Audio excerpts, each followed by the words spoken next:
Big boss season 7 ఎంత పెద్ద hit అయిందో ప్రత్యేకంగా చెప్పాల్సిన అవసరం లేదు. ఇప్పుడు సీజన్ 8 కోసం ప్రేక్షకులు ఈగర్ గా ఎదురు చూస్తున్నారు. ఇదిలా ఉంటే తెలుగుతో పాటు తమిళ్లోనూ బిగ్ బాస్ ప్రారంభం కానుంది. తమిళ్లోనూ బిగ్ బాస్ సక్సెస్ అయింది. తమిళ బిగ్ బాస్ గత 7 సీజన్లకు universal hero Kamal Haasan host గా వ్యవహరించారు. కానీ కమల్ హాసన్ బిజీ షెడ్యూల్ కారణంగా 8వ సీజన్ కు హోస్ట్ గా వ్యవహరించడం లేదట. కమల్ హాసన్ స్థానంలో హోస్ట్ గా ఎవరు చేస్తారనేది ఆసక్తికరంగా మారింది. ఇందులో కొందరు తారల పేర్లు వినిపిస్తున్నాయి. ఇంకా అధికారిక ప్రకటన రానప్పటికీ చాలా మంది స్టార్ హీరోల పేర్లు సోషల్ మీడియాలో వైరల్ అవుతున్నాయి.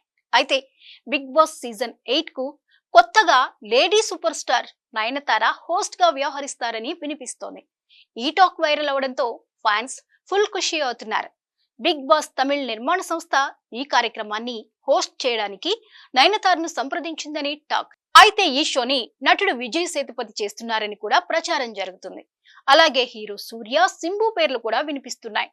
హోస్ట్ ఎవరన్న దానిపై త్వరలోనే క్లారిటీ రానుంది.